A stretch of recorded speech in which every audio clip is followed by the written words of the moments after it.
I went to the final walkthrough of the mansion I was buying for my son. My 7-year-old grandson blocked the door. "You can't come in. Mom said this house is for elite people, not peasants like you." My son smirked. I left without a word.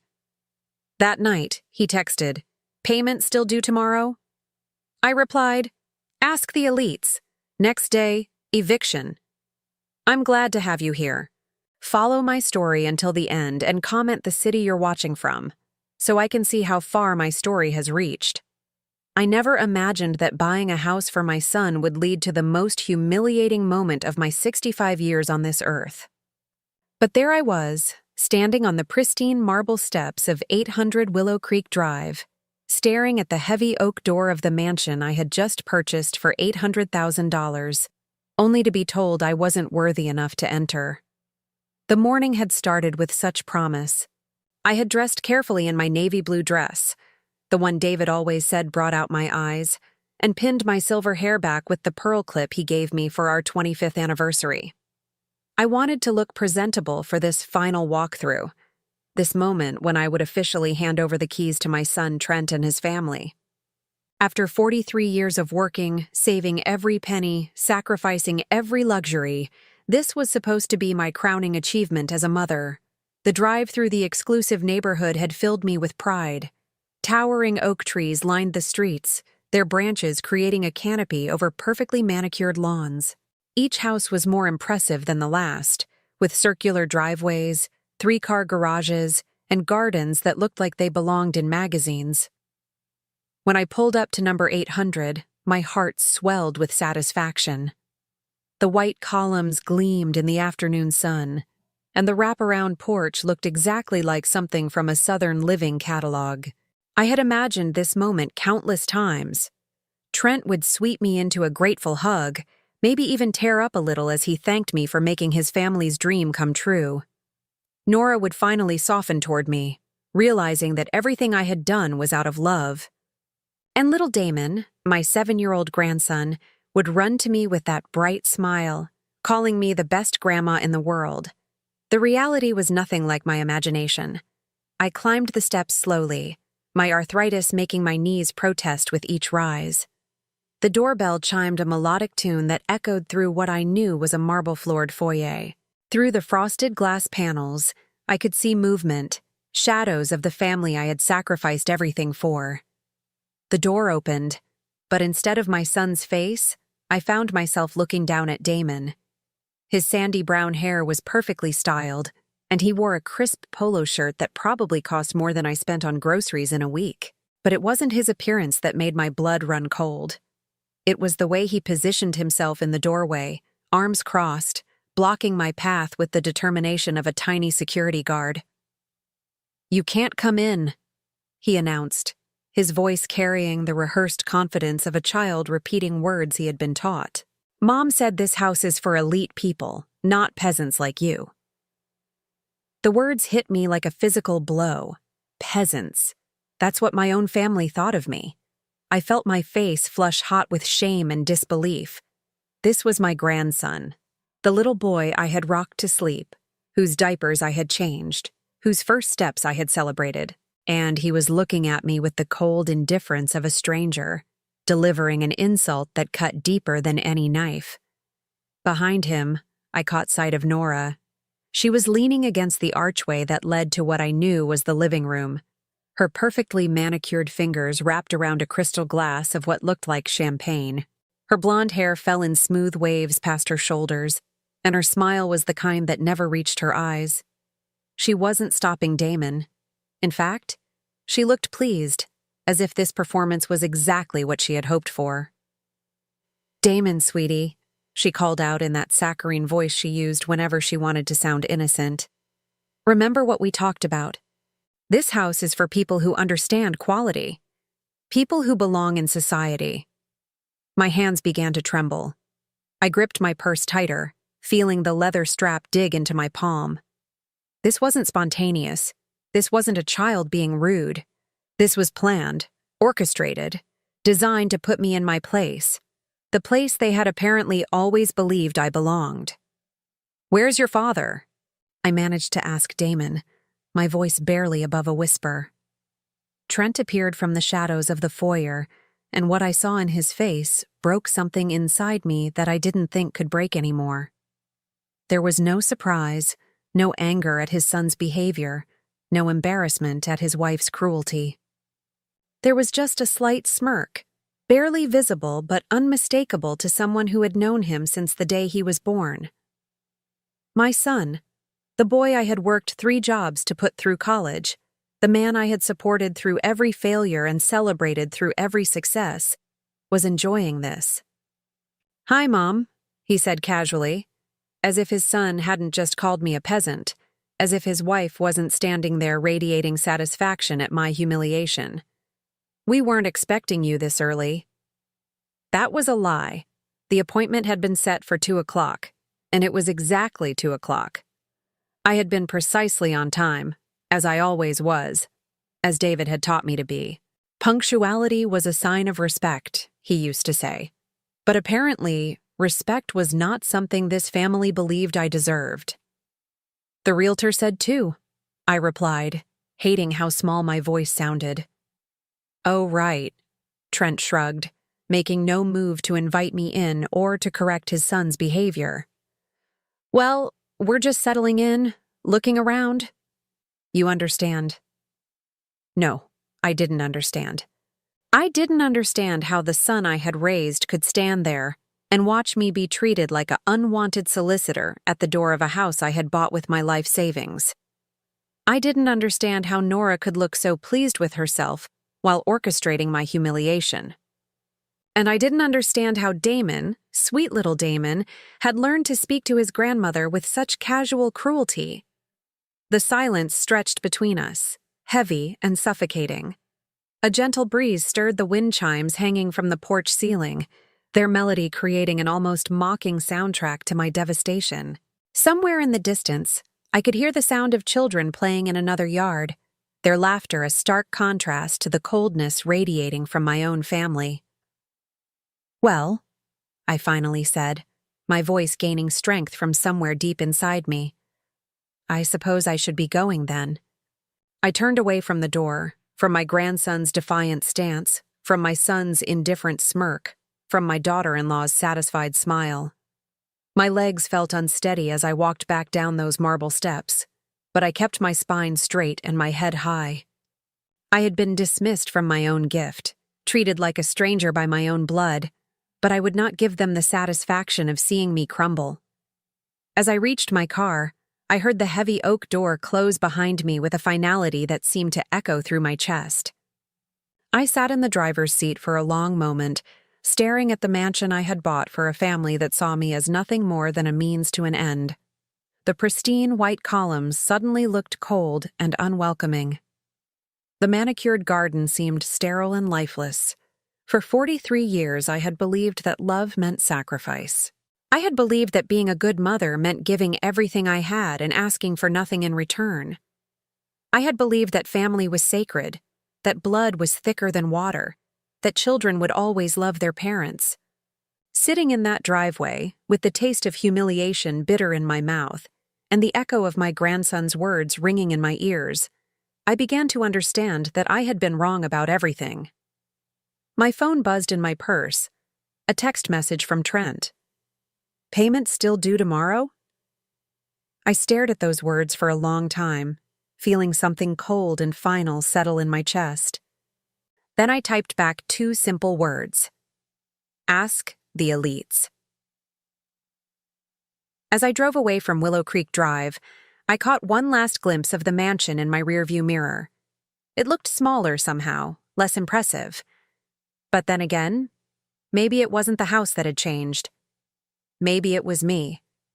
That evening, I sat in David's old recliner, the leather worn smooth from 30 years of his presence, and let the memories wash over me like a tide I could no longer hold back. The house felt different now, smaller somehow, as if the humiliation of the afternoon had changed the very air I breathed. Every family photograph on the mantel seemed to mock me, frozen smiles from a time when I believed love was unconditional. I had always been proud of how I raised Trent. After David died 5 years ago, People in our neighborhood would tell me what a devoted mother I was, how lucky Trent was to have someone who cared so much. But sitting there in the gathering darkness, I began to see the pattern I had been blind to for so long. It started when Trent was in college. He had called me crying one night during his sophomore year, saying he couldn't afford his textbooks and might have to drop out. Without hesitation, I had dipped into the emergency fund David and I had built over decades of careful saving. $500 here, $800 there. By the time he graduated, I had spent nearly $120,000 on his education, money that was supposed to secure my own future. "You're investing in his success, Patty," David had said when I expressed my concerns. "A parent's job is never done." But David hadn't lived to see what came next. The wedding had been another test of my devotion. Nora had grand dreams and a taste for luxury that far exceeded what Trent could afford on his entry-level marketing salary. I had watched her flip through wedding magazines, circling venues that cost more than most people's houses, selecting flowers that were flown in from Ecuador, insisting on a 7-course meal for 300 guests. "Mrs. Henderson," she had said to me one afternoon, her voice honey-sweet but her eyes calculating. "Trent mentioned you might be able to help with some of the wedding expenses. Nothing major, of course, just maybe the flowers or the venue deposit." I should have seen the manipulation then. The way she never called me Mom, even though I had invited her to. The way she positioned herself as doing me a favor by allowing me to contribute to their special day. The way Trent sat silent while she negotiated my financial involvement in their life. I had written a check for $50,000, half of my retirement savings at the time. It covered the flowers, the venue, the photographer, and the honeymoon to Tuscany that Nora deemed essential for their happiness. "You're too generous, Mom," Trent had said when I handed him the check. But there was no protest in his voice, no suggestion that maybe the amount was too much. There was just acceptance, as if my money was his birthright. The pattern continued after they married. Their first apartment wasn't good enough for Nora's standards. She needed space for entertaining, she said, a kitchen worthy of the dinner parties she planned to host for Trent's career advancement.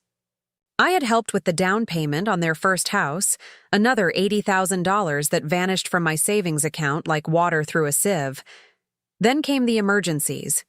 Trent's car breaking down, an unexpected tax bill, medical expenses when Damon was born.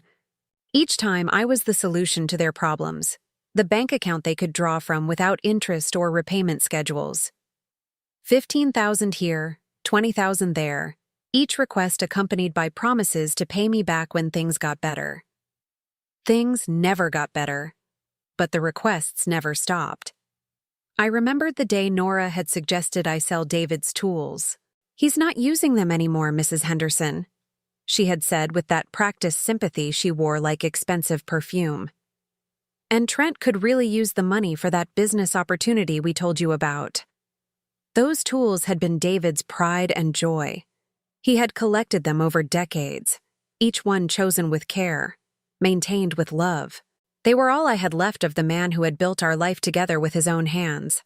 But Nora spoke as if keeping them was selfish, as if honoring my husband's memory was less important than funding another one of Trent's failed ventures.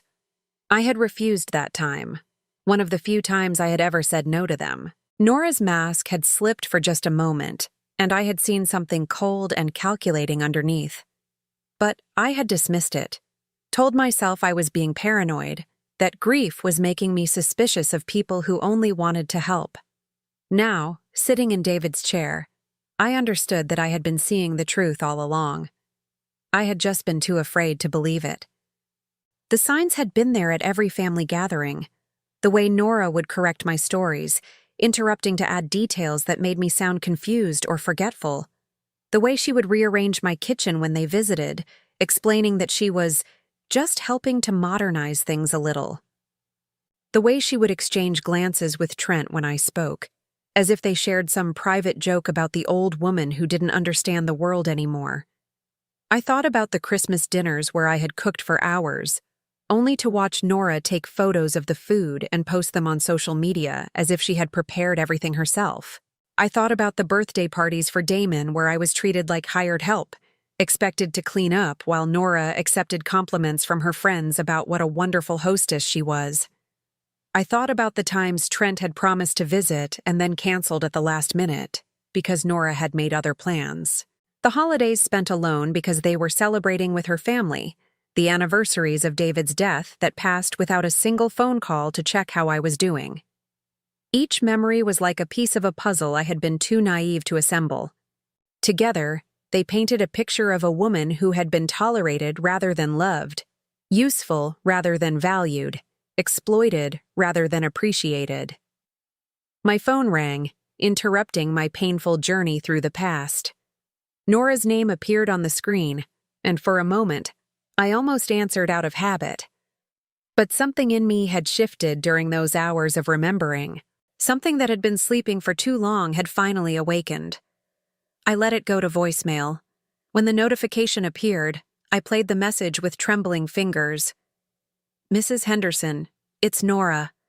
I think there may have been some misunderstanding today. Damon is just a child. You know how children can be. They repeat things without understanding what they mean. Perhaps we could meet for lunch tomorrow and discuss the house situation. I'm sure we can work everything out like the family we are." The family we are. As if we had ever been a family. As if I had ever been anything more to her than an aging wallet, a convenient source of funding for the lifestyle she felt she deserved. I deleted the voicemail without responding. The grandfather clock in the hallway chimed 9 times, its deep tone echoing through the house David and I had bought with our own hard work, our own sacrifices. This house was filled with memories of love, of partnership, of 2 people building something together. It was nothing like the cold mansion on Willow Creek Drive, where my grandson had been taught to see me as a peasant. I walked to the window and looked out at my small garden, where David's roses still bloomed despite my inexpert care. In the distance, I could see the lights of other houses, other families, other lives that I had never been part of because I had always been too busy serving mine. For 65 years, I had believed that love meant giving until it hurt, sacrificing until there was nothing left to sacrifice. I had thought that being a good mother meant never saying no, never setting boundaries, never asking for anything in return. But love was supposed to flow both ways, wasn't it? Love was supposed to include respect, consideration, gratitude. Love wasn't supposed to feel like a transaction where only one person paid and the other person collected. As I prepared for bed that night, I made a decision that would have terrified the woman I had been that morning. I was going to stop paying. I was going to stop sacrificing. I was going to stop pretending that their indifference was love and their exploitation was family. I had given them everything, and they had made it clear that everything wasn't enough. They wanted more than my money. They wanted my dignity, my self-respect, my right to be treated like a human being who mattered. Well, they couldn't have those things, because for the first time in my adult life, I was going to choose myself. The check I had written for the house was sitting on my kitchen table, ready to be delivered to the bank in the morning. $800,000, the culmination of a lifetime of work and saving and sacrifice. I picked up the phone and dialed the number for my bank's after-hours service. "I need to place a stop payment on a check," I said, when the representative answered. As I gave them the details, I felt something I hadn't experienced in years. I felt powerful. I felt free. I felt like the woman David had fallen in love with all those years ago, the woman who had been buried under decades of people-pleasing and self-denial. Tomorrow, the family that had dismissed me as a peasant was going to learn what it meant to lose their queen. I slept better that night than I had in months. For the first time since David's death, I woke up without the weight of obligation pressing down on my chest. The morning sun streamed through my bedroom curtains, and I actually smiled as I made my coffee. It was a small thing, but it felt like a victory. The peace lasted exactly until 9:37 in the morning. My phone started ringing while I was watering David's roses in the backyard. Trent's name flashed across the screen, and I could practically feel the panic radiating through the device. I let it ring. He called back immediately, then again. By the fourth call, I was almost amused by his persistence. Finally, I answered. Mom? His voice was higher than usual, strained with an emotion I hadn't heard from him since he was a teenager caught in a lie. Mom, there's been some kind of mistake with the bank. They're saying the check was canceled? No mistake, I replied, my voice calmer than I felt. I continued deadheading the roses, finding something therapeutic in the simple task. What do you mean, no mistake? The panic was fully evident now. Mom, we're supposed to close on the house today. The sellers are expecting payment. The movers are coming this afternoon. We've already started packing. I paused in my gardening and sat down on the old wooden bench David had built years ago. That's unfortunate, but it's not my problem anymore. Silence stretched between us, broken only by the sound of birds chirping in my neighbor's oak tree. When Trent spoke again, his voice carried that familiar tone of wounded entitlement that I now recognized had been there for years. I don't understand what's gotten into you. We had an agreement. You promised to help us with this house. I did help you, I said quietly. I worked for 43 years, saved every penny I could, and offered to buy you a mansion worth $800,000. And your family made it clear that I'm not worthy to set foot inside it. Damon didn't mean anything by that. Kids say stupid things all the time.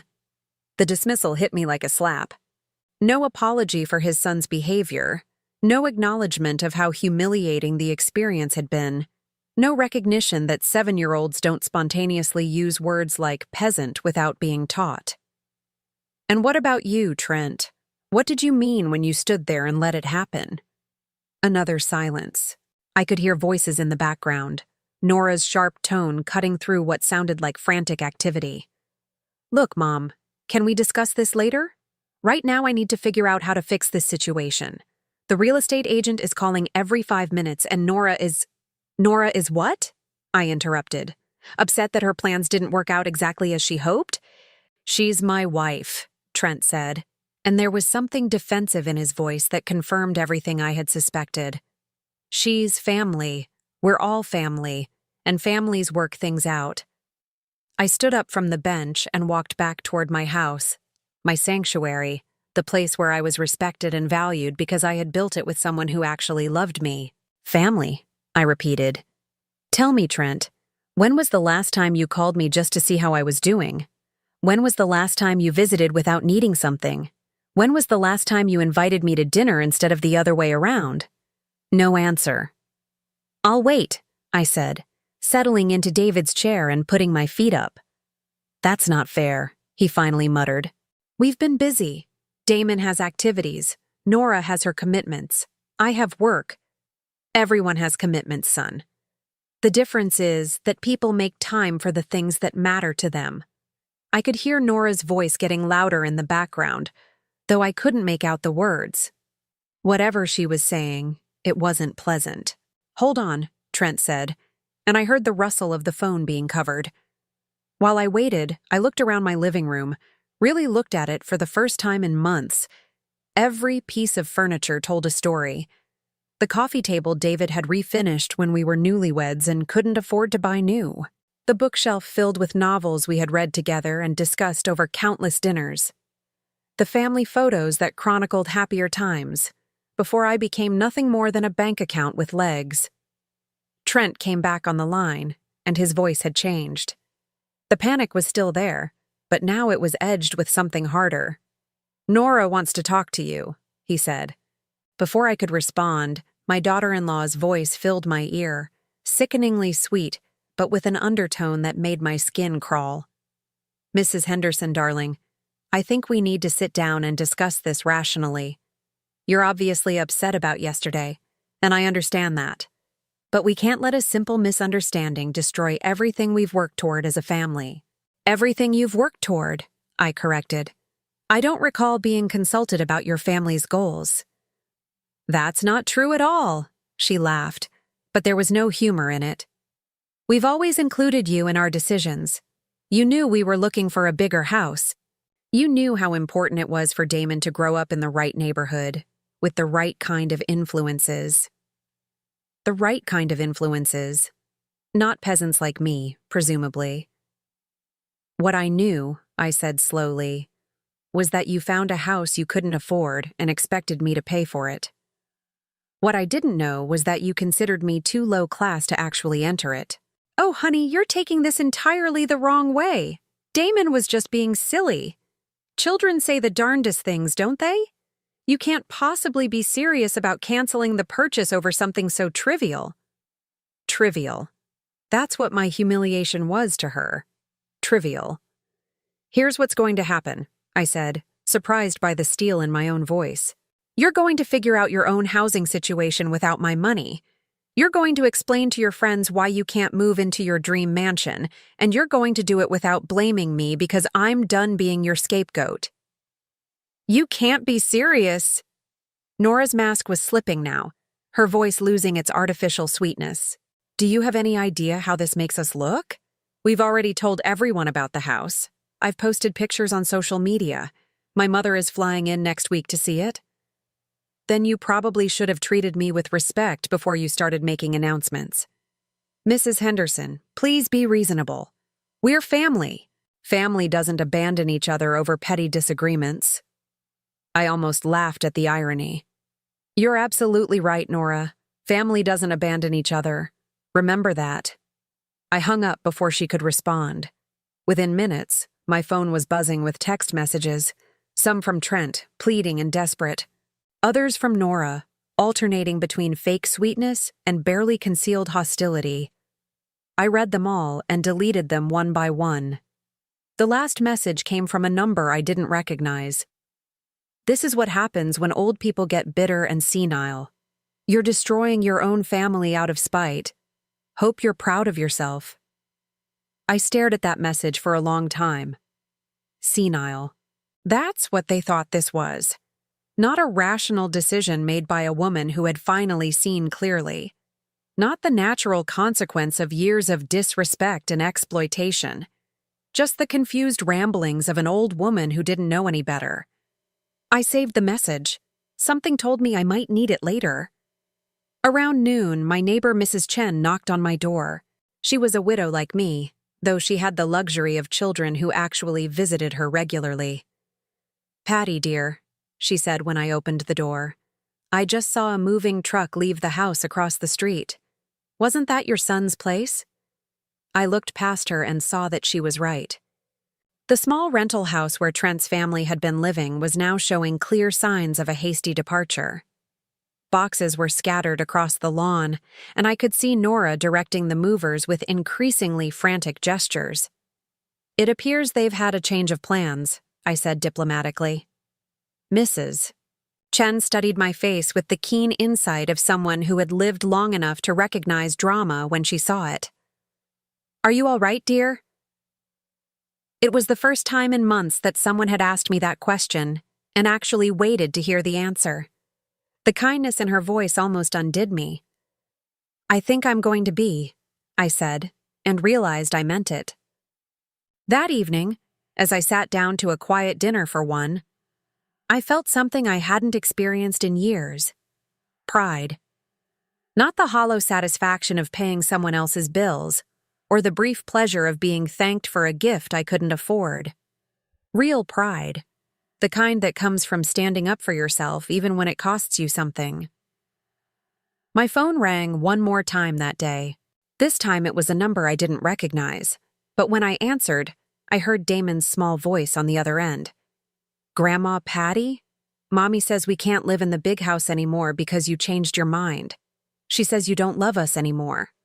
My heart broke a little, listening to this confused child who had been taught to weaponize his innocence. I love you very much, Damon, I said gently, but love doesn't mean giving people everything they want, especially when they're not grateful for it. I don't understand, he said, and for the first time, he sounded like the 7-year-old he actually was instead of the little soldier his parents had trained him to be. I know you don't, sweetheart, but someday you will. The line went quiet, and I could hear Nora's voice in the background, sharp and angry. The phone disconnected abruptly. I sat in the growing darkness of my living room, surrounded by the life David and I had built together, and felt something settling into place inside me. It wasn't happiness exactly, not yet. But it was something better than happiness. It was peace with my own decisions. And for a woman who had spent most of her life trying to please everyone else, that was a revolution.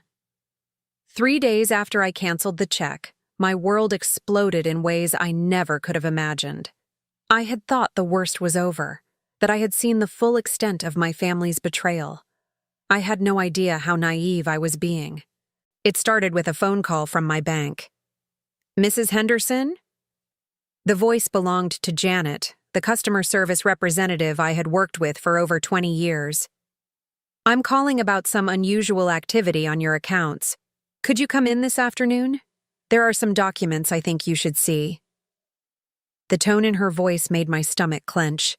Janet had helped me through the paperwork when David died, had assisted with setting up my retirement accounts, had always been professional, but warm. Today she sounded troubled. "What kind of documents?" I asked, though part of me already dreaded the answer. "It would be better if we discussed this in person," she said carefully. "Can you be here by 3 o'clock? I spent the next 4 hours trying to distract myself with household chores, but my mind kept racing. What could be wrong with my accounts? I had been meticulous about my finances since David's death, checking balances regularly, keeping careful records. I had to be careful. My savings were all I had left. The bank felt different when I arrived that afternoon. Or maybe I was the one who was different. 3 days ago, I had walked into this building as a woman who existed primarily to solve other people's problems. Today, I felt like someone who might actually have rights worth protecting. Janet led me to a small conference room and closed the door behind us. She had a thick file folder in her hands, and her expression was grim. "Patty," she said, using my first name for the first time in 20 years. "I need to ask you some questions, and I need you to be completely honest with me." I nodded, my mouth suddenly dry. "Have you given anyone access to your accounts? Power of attorney? Joint ownership? Anything like that?" "No," I said immediately. "David and I had joint accounts when he was alive, but since his death, everything has been solely in my name." Janet opened the file and pulled out a stack of papers. "Someone has been attempting to access your accounts. We have records of multiple calls over the past 6 months. Someone claiming to be calling on your behalf, asking about balances, transfer procedures, beneficiary information." My hands began to tremble. "Who?" She slid a document across the table. It was a phone log, and I recognized the number immediately. "Trent. Your son has called 17 times in the past 6 months, Janet said quietly. "Initially, our representatives told him they couldn't discuss your accounts without your authorization. But then this arrived." She handed me another document, and my blood turned to ice. It was a forged power of attorney form, supposedly signed by me, granting Trent full access to my financial accounts.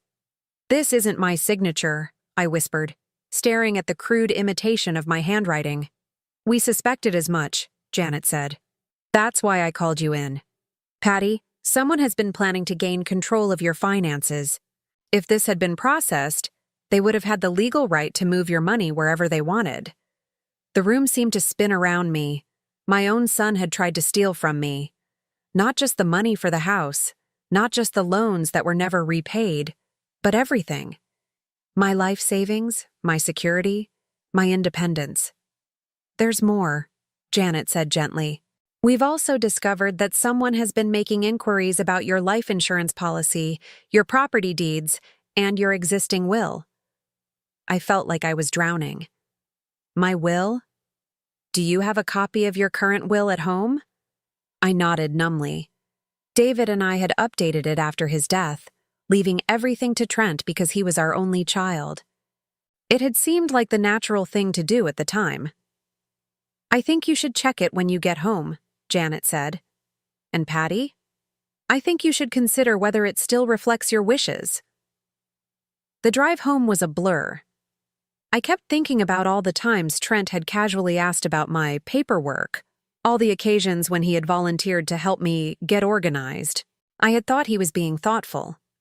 Now I realized he had been conducting reconnaissance. My will was exactly where I had left it, in the fireproof safe David had insisted we buy. But as I read through it, I saw things I had missed before. The language was oddly specific about when Trent would gain control of my assets, not just after my death, but if I were ever declared mentally incompetent or unable to manage my own affairs. Had I been stupid enough to sign something like that? I thought back to the day after David's funeral, when Trent had arrived with a lawyer friend of his, saying they needed to update some paperwork to reflect my new status as a widow. I had been so overwhelmed with grief, so grateful that someone was taking care of the details, that I had signed whatever they put in front of me. The lawyer's name was printed at the bottom of the document. Marcus Webb, attorney at law. I had never met him before that day, and I had never seen him since. I called the law office listed on the letterhead. Webb and Associates, a receptionist answered. I'd like to speak with Marcus Webb, please. This is regarding some documents he prepared for me. I'm sorry, but Mr. Webb is no longer with our firm. He was terminated last year for professional misconduct. Could someone else assist you? Professional misconduct. I hung up without answering. My hands were shaking as I dialed the number for my old friend Eleanor, the only lawyer I knew personally. We had been neighbors when our children were small, and she had helped me with some simple legal matters over the years. Eleanor, I said when she answered, I need help. I think my son has been trying to steal from me and I don't know who to trust. An hour later, Eleanor was sitting in my living room, reading through my will with the focused intensity of someone who knew exactly what to look for. Patty, she said finally, this document is a nightmare. If this language were ever enforced, Trent could have you declared incompetent based on almost anything. Forgetting a doctor's appointment, getting confused about dates, even having a bad reaction to medication could be used against you. I felt sick. Is it legal? Technically, yes, if you signed it voluntarily, but the circumstances under which you signed it were questionable at best. You were grieving, you weren't represented by independent counsel, and the attorney who drafted it has since been disbarred for similar schemes. Schemes? Eleanor's expression was grim. Marcus Webb made a specialty of helping adult children gain control of their parents' assets. He would draft documents that looked like standard estate planning, but were actually designed to make it easy to declare the parent incompetent and seize their money.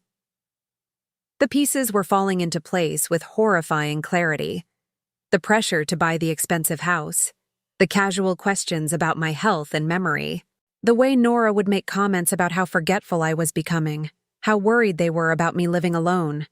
They hadn't just been planning to take my money. They had been building a case to take my freedom. What can I do? I asked. Eleanor smiled, and it was the first genuinely warm expression I had seen all week. Quite a lot, actually. First, we're going to draft a new will, one that actually reflects your wishes. Second, we're going to revoke any powers of attorney you may have signed. And third, we're going to make sure your son understands that his little scheme has been discovered. I want him prosecuted, I said, surprised by the vehemence in my own voice. Patty, are you sure? He's your son. Even with everything he's done. Especially because he's my son, I interrupted. I raised him to know right from wrong. If he chooses to ignore that, he needs to face the consequences. Eleanor nodded approvingly. Good for you. It's about time someone in your family learned that actions have consequences. As we worked through the afternoon, revising documents and building a case, I felt something I had never experienced before, the satisfaction of fighting back. For too long, I had accepted whatever my family chose to do to me, telling myself that keeping the peace was more important than standing up for myself. But some lines, once crossed, changed everything. That evening, as Eleanor packed up her files, She paused at my front door. Patty, I have to ask, what made you finally decide to fight back? What was the breaking point? I thought about Damon's small face at the mansion door, about the word peasant delivered with such casual cruelty, about Nora's satisfied smirk and Trent's silent complicity. I realized, I said slowly, that I had been so afraid of losing my family that I had forgotten I was supposed to matter too. Eleanor squeezed my hand. You matter more than you know, and by the time we're finished, your son is going to understand that. After she left, I sat in David's chair and allowed myself to feel the full weight of what I had discovered. My son, the baby I had nursed through fevers and celebrated through achievements, had been planning to steal my life away from me piece by piece. But I wasn't going to let that happen. For the first time in years, I was going to use the strength David had always said I possessed. Tomorrow, I would start building a new life. A life where I mattered, where I was respected, where I was more than just a means to someone else's end. And if my family couldn't accept that version of me, then they weren't really my family at all.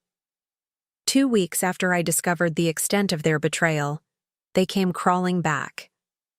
Not with apologies, not with remorse, but with the kind of desperate manipulation that only comes when people realize their meal ticket is about to disappear forever.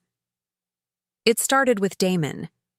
I was in my garden, deadheading the last roses of the season, when I heard his small voice calling from the sidewalk. Grandma Patty, please don't be mad at me. I looked up to see him standing at the edge of my property, his little face streaked with tears, wearing clothes that looked like he had slept in them. Behind him, parked across the street, I could see Nora's car with the windows rolled down. She was watching, waiting to see if her latest strategy would work. My heart clenched. Whatever my feelings toward his parents, Damon was an innocent child caught in the middle of a war he didn't understand. I set down my garden shears and walked to the fence. I'm not mad at you, sweetheart, I said gently, kneeling down so we were at eye level. You didn't do anything wrong, but Mommy says you hate us now. She says you took away our house because you don't love us anymore. His voice broke on the last word, and I saw exactly what Nora was doing. She was using her own child as a weapon, breaking his heart to try to break mine. I love you very much, Damon, but love doesn't mean giving people things they haven't earned, or treating someone badly and expecting them to be happy about it. He wiped his nose with the back of his hand. Daddy says you're being mean because you're old and sad. He says old people sometimes get confused and make bad decisions. The casual cruelty of it took my breath away. They were teaching their 7-year-old son that I was mentally deficient, setting him up to see me as someone whose words couldn't be trusted. What do you think, Damon? Do I seem confused to you right now?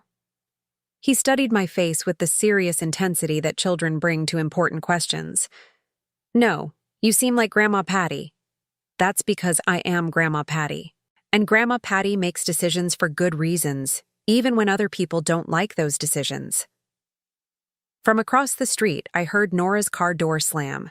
She was getting impatient, probably worried that her script wasn't being followed closely enough. I have to go, Damon whispered, glancing nervously toward his mother. But Grandma Patty? I'm sorry about what I said at the house. Mommy told me to say those words, but they made me feel bad inside. And just like that, a 7-year-old child showed more integrity than either of his parents had managed in years. Thank you for telling me that, sweetheart. That took courage. He gave me a watery smile and ran back to the car. As they drove away, I saw Nora's face in the passenger window, and the fury there was unmistakable. Her plan hadn't worked. 3 days later, Trent showed up at my door. I hadn't seen him since the day at the mansion, and I was shocked by his appearance. He looked like he had aged 5 years in 2 weeks. His clothes were wrinkled, his hair uncombed, and there was a desperate quality to his movements that reminded me of the night terrors he used to have as a child. "Mom," he said when I opened the door, "we need to talk." "No," I replied, "we don't." I started to close the door, but he put his hand against it. Please, 5 minutes. That's all I'm asking. Against my better judgment, I let him in. He stood in my living room, the place where I had comforted him through heartbreaks and celebrated his successes, and I could see him taking inventory, probably calculating what everything was worth. You look tired, I observed. He laughed, but there was no humor in it. Yeah, well, it's been a rough couple of weeks. We've been staying in a motel since we had to move out of the rental. Nora's not handling it well. I'm sure she isn't. Mom, I know you're angry, but think about what you're doing. You're destroying your own family over a misunderstanding. I sat down in David's chair and folded my hands in my lap. Tell me about the power of attorney, Trent. The color drained from his face. What power of attorney? The one you forged, the one that would have given you control over all my money. For a moment, he just stood there, opening and closing his mouth like a fish gasping for air. Then, to my amazement, he tried to lie. I don't know what you're talking about. Someone must have made a mistake at the bank. The bank has recordings of you calling 17 times, trying to access my accounts. They have copies of documents with my forged signature, and I know about Marcus Webb. That name hit him like a physical blow. His shoulders slumped, and for the first time since he was a teenager, I saw my son look genuinely ashamed. How did you find out about Marcus? It doesn't matter how. What matters is that you tried to steal from me. Your own mother. It wasn't stealing, he said quickly, desperately. It was just planning ahead, making sure your affairs were in order. Nora was worried about you living alone, making financial decisions without anyone to help you. Stop. My voice cut through his excuses like a blade. Just stop. I know exactly what you were planning, and it had nothing to do with helping me. He was quiet for a long moment, and when he looked at me again, I saw something I had never seen before in my son's eyes. Hatred. You're going to regret this, he said quietly. You think you're so smart, so independent, but you're just a lonely old woman with no one left who cares about you. If that's true, I replied evenly, then what does that say about the son I raised? He flinched as if I had slapped him. I tried to give you everything, he continued, his voice rising. A good childhood, a college education, financial support whenever you needed it. And this is how you repay me? By humiliating me in front of my wife and child? The audacity of it was breathtaking. You tried to give me everything? Trent, I worked 3 jobs to put you through college. I gave you the down payment for your first house. I've been supporting your family for years. What exactly did you give me?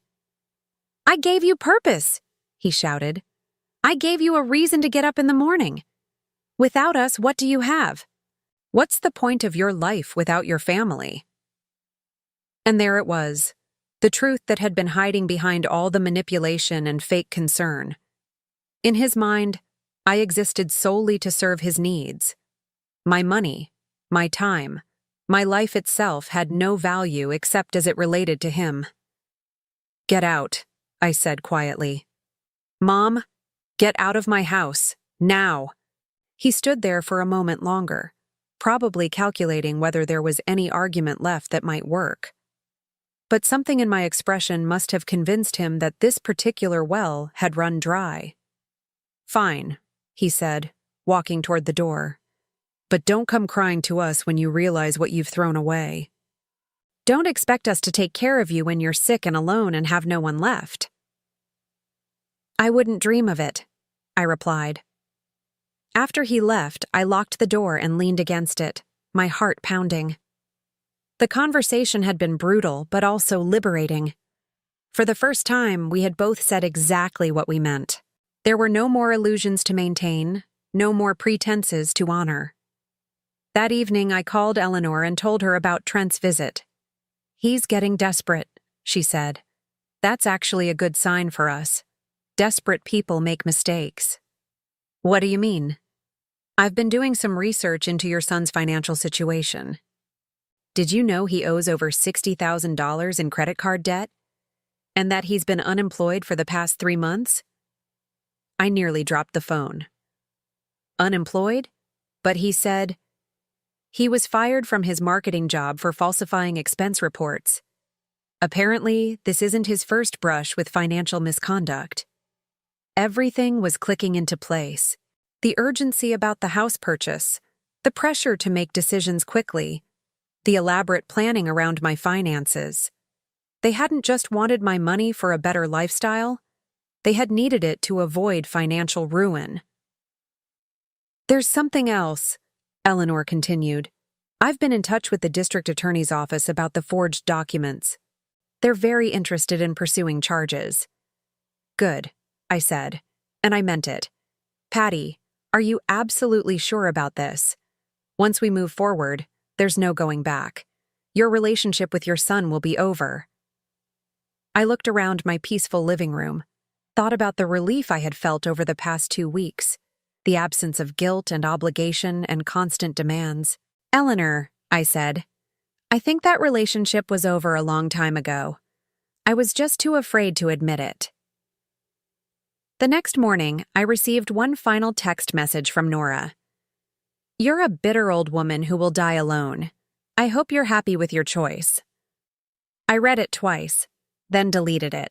She was wrong about me being bitter. For the first time in years, I felt nothing but peace. But she was right about one thing.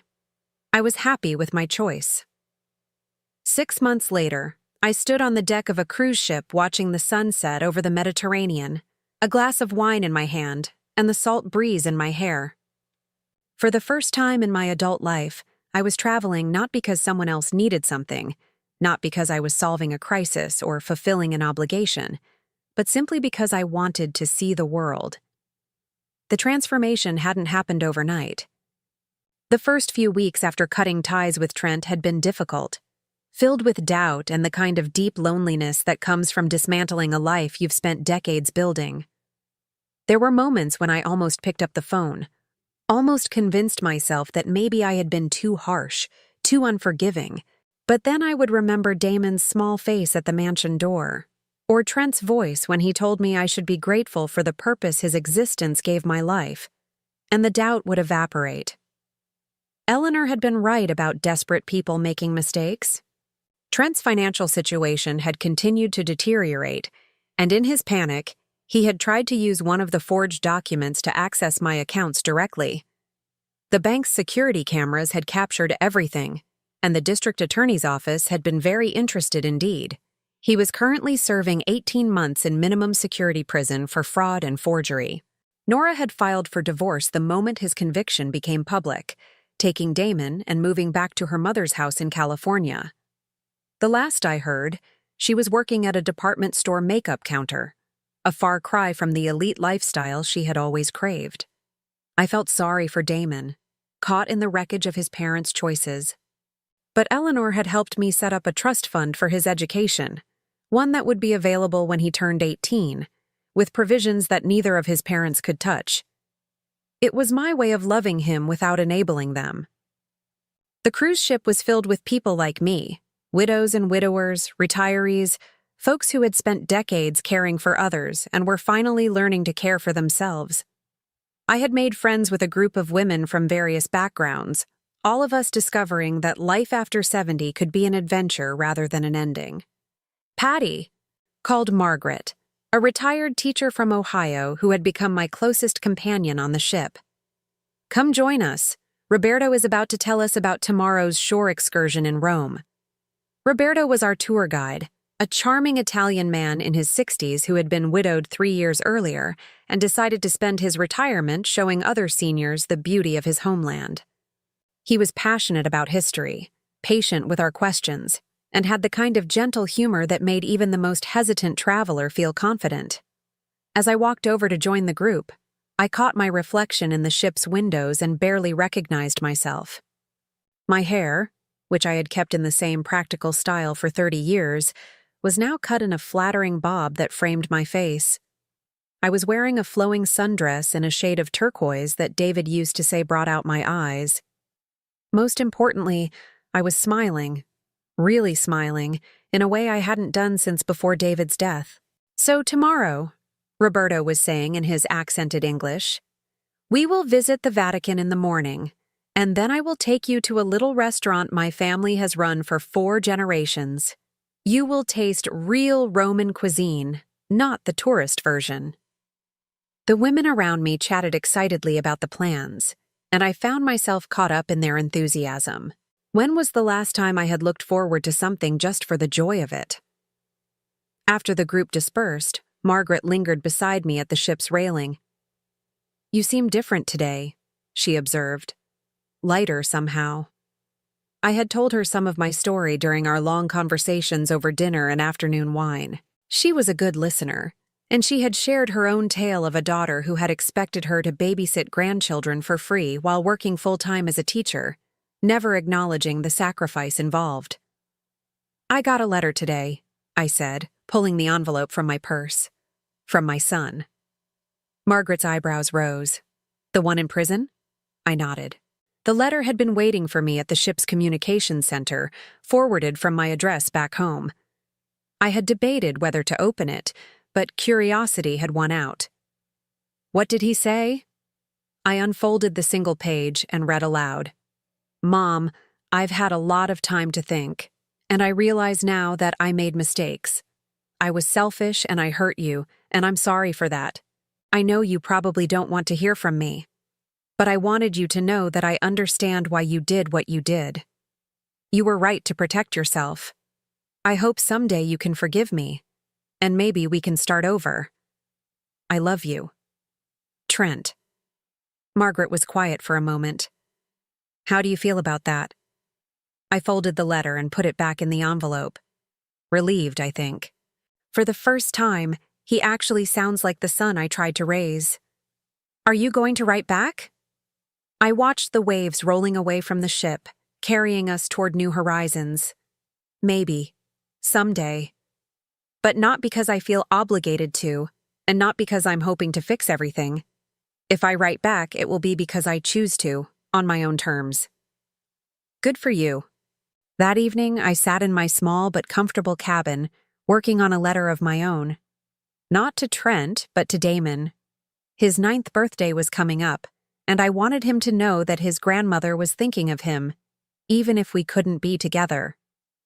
I wrote about the places I was visiting, the people I was meeting, the joy of discovering that life had many chapters still to be written. I told him about his grandfather David, and how much they would have liked each other. I included photos from my travels, hoping that someday he would understand that there was a whole world beyond the small, bitter universe his parents had created. I ended the letter with a promise that when he was older, when he was ready to make his own choices about relationships and family, I would be here if he wanted to find me. I sealed the letter and prepared to mail it to his school, where he would receive it without his mother's interference. The next morning, as our ship docked in Rome, I felt something I hadn't experienced in years. Anticipation for the unknown.